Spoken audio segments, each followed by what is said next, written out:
What should you do before you leave a relationship? Let's talk about that. Welcome to Resilience This Week. This is the weekly show that helps you become a more resilient person, especially in light of tough circumstances. Now, this week, we are diving into what you should do before you leave a tough relationship and so much more. So I hope you'll join us for the entire show. I'm Stacy Brookman, life storytelling and resilience expert and host of the Real Life Resilience podcast, the Life Story Laboratory course, and the Emotional Abuse Recovery and Resilience Summit. Whew, that's a mouthful. I do have a question of the day, actually, for you. Have you ever had to prepare to leave a relationship? Gosh, I've done it a couple of different times. But if you have, what did you do? What steps did you take? I'd love for you to share what you think in the comments below. You know why? Because your comments help other people and generate tons of other new ideas. So please share. Last week, we talked about whether it was time to leave your tough relationship. I had some thoughts for you to write down what's happened that might be physical abuse, intimidating or controlling behavior, sexual abuse, even within a marriage, financial abuse, as well as using shame and spiritual abuse. Now, that was a ton of information that you might not have thought through before. So if you're wondering if it's time to leave or not, go back and have a listen. So this week, we're going to talk about what you need to do to prepare to leave. Okay, so I'm going to mention it again this week. You don't even have to consider leaving right now or commit to leaving. Absolutely, you do not have to do that. But if it's a potential option in the future, you want to know what to do when the time comes. So this video could be really valuable for you in your future. You know, sometimes leaving is immediate, but sometimes the planning is days or weeks or even months or years in the making. It's always best to be prepared. I actually attempted to leave 4 different times before I finally made it out. One of the first things that you need to do before you leave is to take stock of your assets and protect them. That includes financial assets, support assets, intellectual assets, and physical assets. I actually interviewed with Ruth Glenn, the CEO and president of the National Coalition Against Domestic Violence. That's NCADV. It's an amazing organization, and they have a ton of resources to help you before you leave. While you're leaving, maybe if you make that choice, as well as after you leave.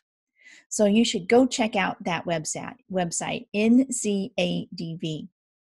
I love it that they don't condemn you for staying if that's your choice as well. So I want to give you that video for free. It's part of my Emotional Abuse Summit, and I'll release that video to you. The link will be down in the description here. And it's called What Next? Safety, Shelter, Support, and Systems. All right, so let's talk about what to do before you leave. While you're still even not decided whether to leave or not, you don't even know if this is even a tough relationship or if it's just you worrying about things. So the first thing is to take stock of your assets because you want to be prepared. Financial and personal record assets are the most obvious. You should copy any bank statements, your tax records, Social Security cards, birth certificates, anything that you can. Actually, Social Security cards and birth certificates for you and your children, even car registration, those should be the actual originals if you possibly can, and make sure to take those to a different location. So if you're able to take those originals out of the house and keep them in a safe place, like with a friend or a family member. And that brings me to something that you really need to know about: support assets. Now, you've got to find at least one friend or family member who you sit down and have a talk with, and you just kind of lay it down on the line for them. Be sure to tell them that you are simply taking precautions, that your partner may try to sweet talk his way into getting any documents or information about you and may say bad things about you. You need to know that you can trust your support people to not believe what your partner says and only release the documents or any information to you. Here's why. When you start indicating that you're leaving, maybe they get a feeling about that, or you actually leave, your partner will become angry. They may destroy things in your house, and then they will become very cunning. I mean, they will destroy their own stuff that you like, or anything even hurts themselves. They will destroy it if they know it will hurt you. They've been known to tell lies to friends and family that you are mentally unstable. And you know what? If you're under a lot of stress, that might seem true or have a little kernel of truth. But assure your friend or your family member that you are stable, you are simply under stress and are protecting yourself and would like their full commitment to you. Incredibly important. Sometimes your partner lies and says that they want to protect you and they love you and they really want to get back together, and that other person just sympathizes with them. They are masters at that. Or they may make your friends and family feel sorry for them, saying that you are hurting them. So before any of this happens, you need to prepare your friends and family for this verbal assault and these lies.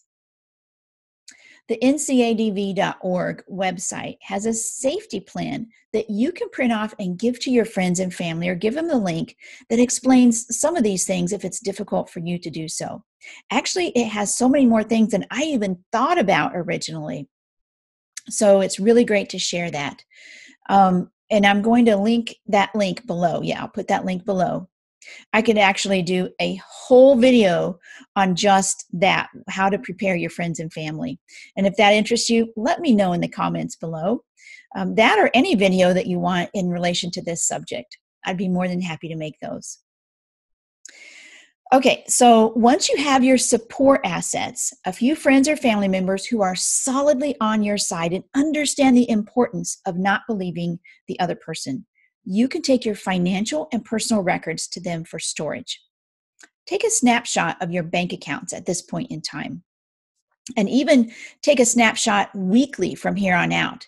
Then start your own bank account.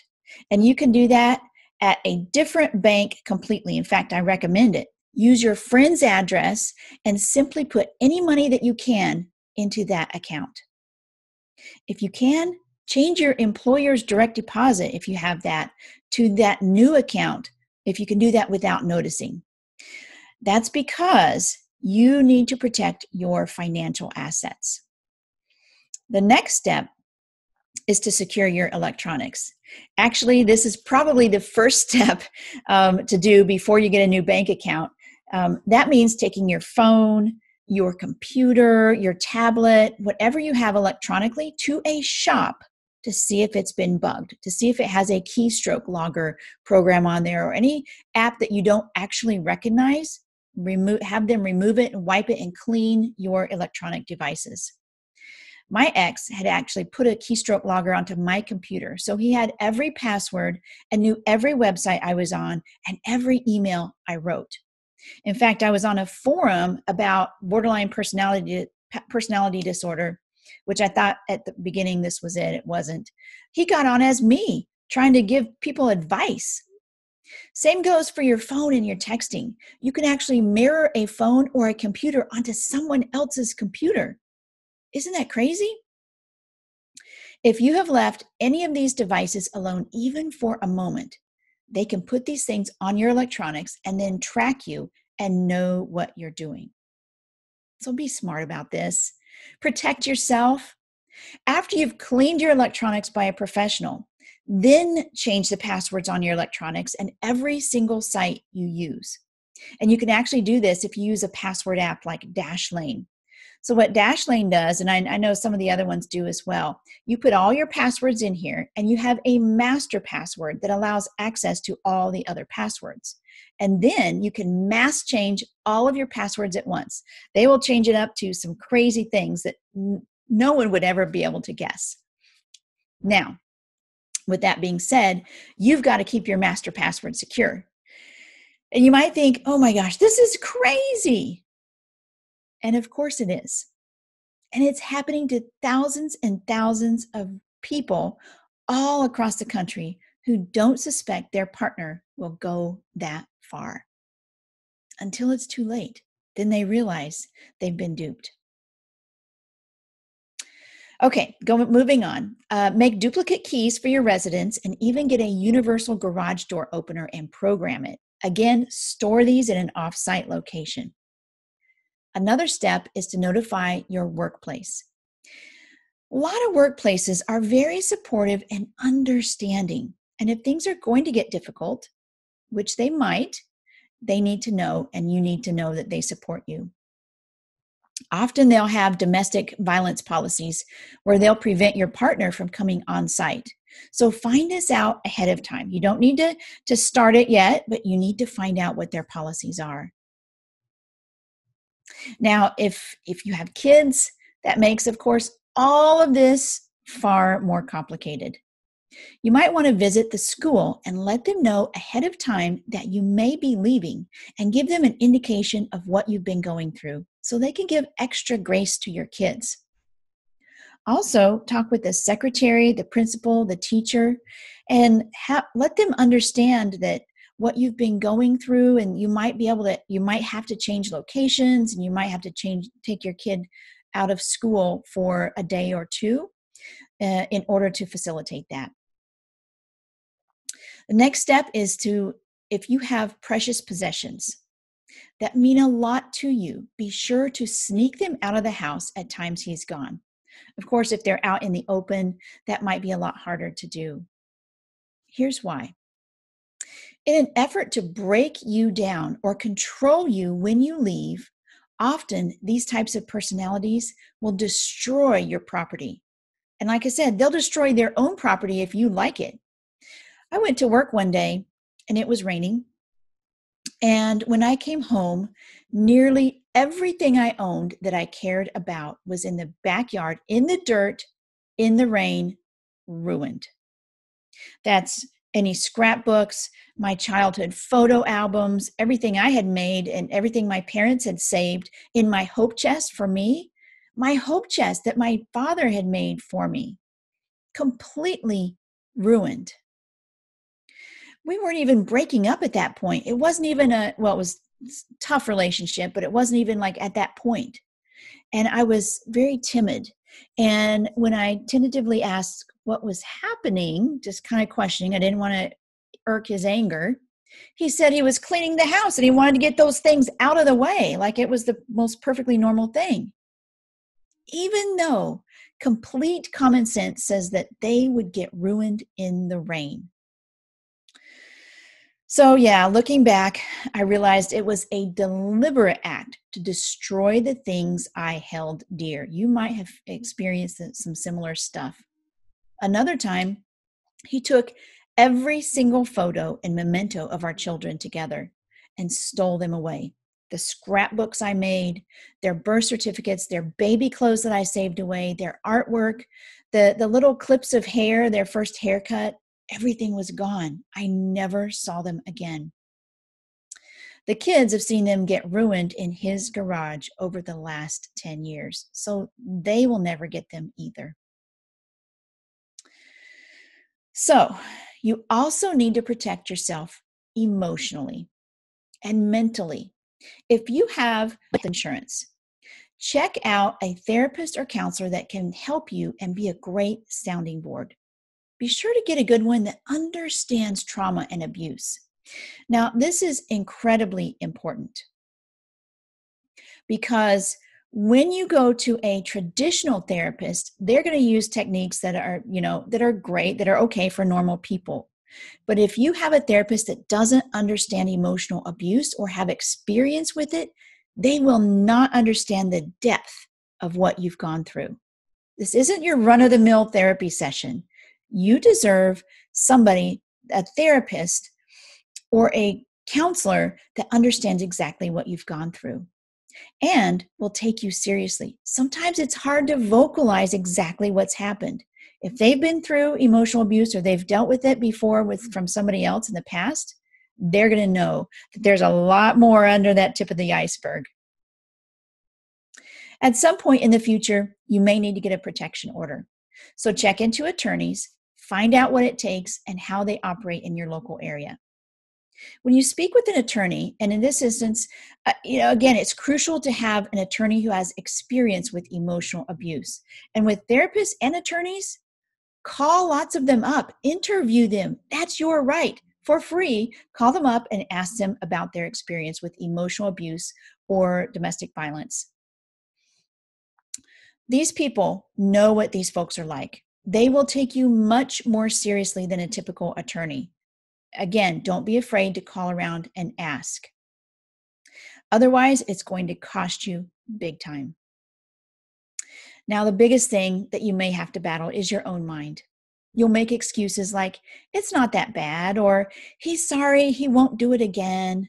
It's the dreaded victim mindset. Here's what that also sounds like. If I do these things, he's going to be angry at me.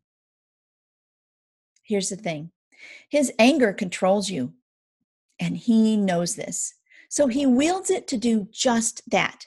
He is manipulating you with that anger.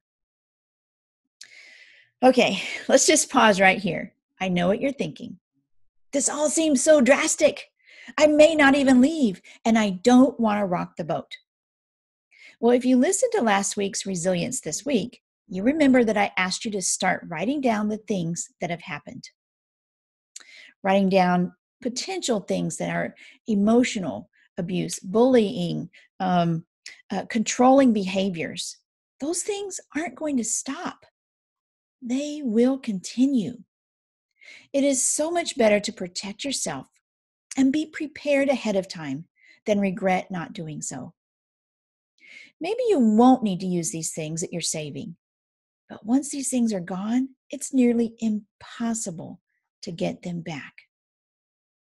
So I'm asking you to protect yourself right now, just in case. All right, I've just scratched the surface here. In a future video, I'm going to share information on how to determine whether you should go to a shelter, how to go to a shelter, what to do to stay with friends and family members, and other key elements of leaving. I've had to stay with friends and family members, as well as a shelter. So I know what it's like. And I was a professional woman. If you'd like to go deeper into protecting yourself physically, financially, and emotionally, let me know in the comments. And again, I'll make some new videos for those. And don't forget the question of the day. Have you ever had to prepare to leave a relationship? If so, what did you do? What steps did you take? What would you add to what I've already shared?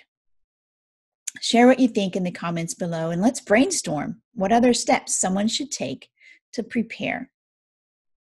And of course, remember, I've put also a link to that deeper dive video that I'd like to share with you.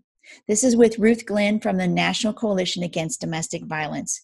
It's the one I mentioned above called What Next? Safety, Shelter, Support, and Systems.